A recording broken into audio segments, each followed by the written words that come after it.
Magandang gabi po. Luzon, Visayas, and Mindanao.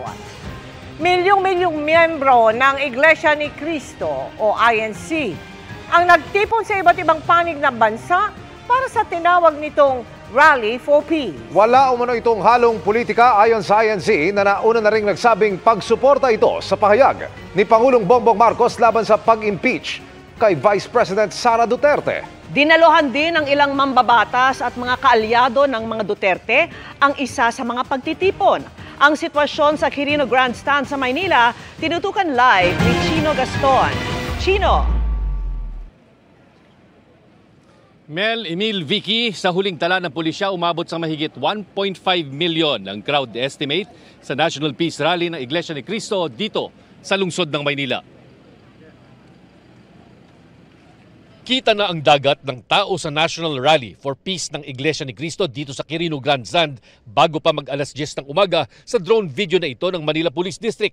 Pagsapit ng alas 11 ng umaga, lalo pang dumami ang tao sa drone video na ito mula naman sa INC. Ang National Rally for Peace ay nauna ng inanunsyo ng pamunuan ng INC noong Disyembre bilang suporta raw sa pahayag ni Pangulong Bongbong Marcos na hindi siya sang-ayon sa impeachment na isinusulong laban kay Vice President Sara Duterte. Kahit alas 3:30 pa ng hapon ang simula ng programa, maagang nagdatingan ang mga miyembro ng INC. Ang ilan galing pa sa mga probinsya. Bit-bit ang mga tarpaulin at mga placard na nanawagan ng pagkakaisa at kapayapaan ng mga dumalo alang-alang daw sa kapakanan ng bansa. Ang Iglesia ni Cristo po ay nakikipag-isa sa pamamahala sa layuning magkaisa ang sambayan ng Pilipino po at maging payapa po ang ating bansa. Ang iba naman may panawagan para sa pagtigil ng anumang tangkang impeachment laban kay VP Sara.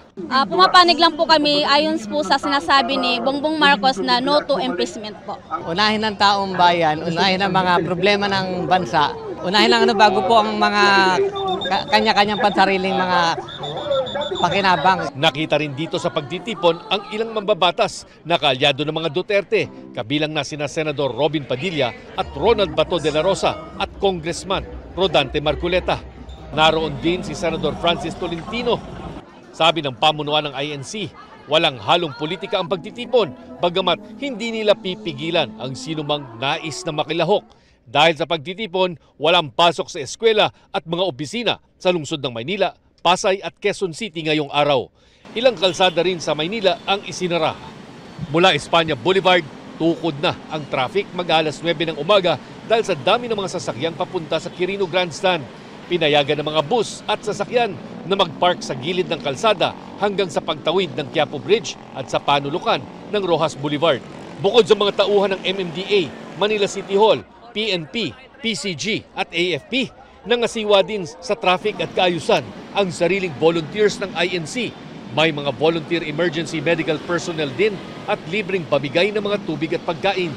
5,000 pulis mula sa NCRPO, Region 3 at 4 ang naideploy sa mga lansangan sa Quirino Grandstand, sa Liwasang Bonifacio at maging sa Mendiola Bridge. Sinasabing isa ito sa maimpluwensyang grupo kapag eleksyon sa Pilipinas ang pinag-uusapan dahil sa sinasabing block voting o umano ng grupo at pag-endorso ng mga susuportahang kandidato.